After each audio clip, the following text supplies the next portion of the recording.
In terms of how you define a successful salesperson in today's market, with so many things out there, so much noise, so many metrics and technologies, how do you define it in your organization and for you as a leader? Sure. So, of course, at the base of how I define a successful salesperson is: are they a producer? Are they hitting their numbers? Are they hitting their activity targets and revenue goals?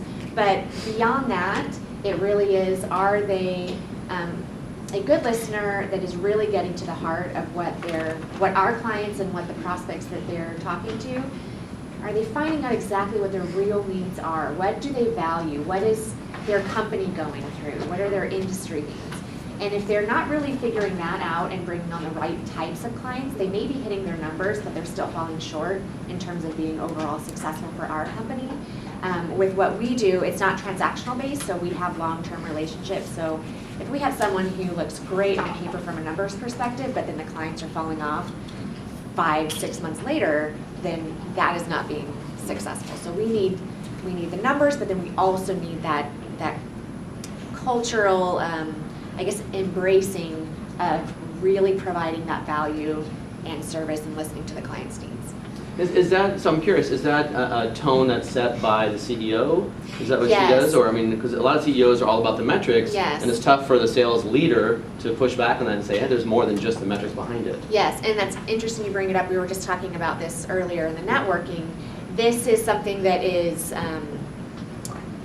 embraced by the CEO and leadership.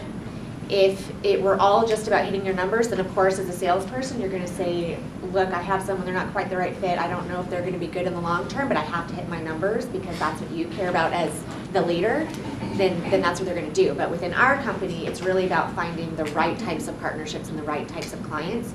So if as a sales organization we have to say no, and we say here are the reasons why, then that's okay, and we're not faulted for that. That's great. That's very good. Yeah, it's nice to find that kind of an organization that allows for that type of, And salespeople don't like to say no. My Okay. team hates saying no. I hate saying no. But sometimes it's just not the right fit, and you don't want to set up a relationship for failure when you know that there's major red flags on both sides. Mm-hmm. So. Exactly. No, I agree. Yeah.